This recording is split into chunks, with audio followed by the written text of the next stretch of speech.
So look at this, protests erupting in Vienna this weekend ahead of Austria's planned COVID-19 lockdown. But the country is also announcing it will close for at least 10 days starting Monday and that vaccines will be made mandatory by next year.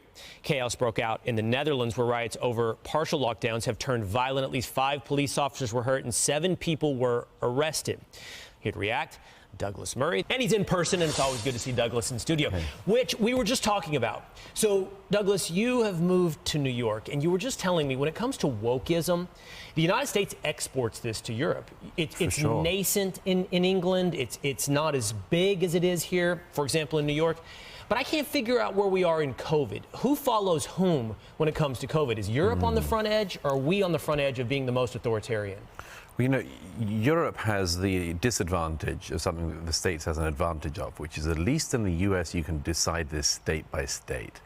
You know, if you don't like one particular state, you can. If you're flexible enough, if you're lucky enough, you can move to a state where it's better for you. Last year when I was covering the election, at one point I flew from Seattle and Portland, Oregon, straight to Pensacola, Florida, and it was like living in 2 different continents, never mind the same country. In Europe, you know, if you're in a particular country, you're stuck. And that's one of the reasons why we see this incredible, just pent-up anger in countries like Austria. You know, Austria was talking earlier this week of having a lockdown only for the unvaccinated. Right. So if you're not vaccinated, you can't leave your house. So they were trying to make this as difficult as possible. Now they've decided to make it a nationwide vaccine. Germany's talking of following suit.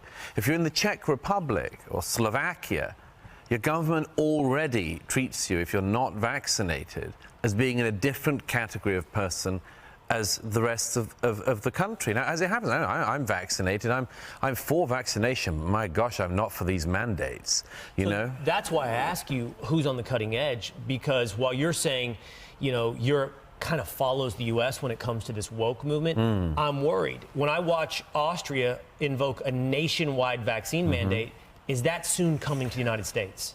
I don't think it will, because of the issue of state-by-state difference, and because I don't think the American people would put up with it. I just don't think the American people would put up with it. What various countries in Europe are being told to put up with is insane. That's why we've seen things like this outbreak of violence 2 nights ago in Rotterdam in the Netherlands. People are not, I mean, but they don't know what to do. I mean, they're being treated as second-class citizens if they don't have the vaccine.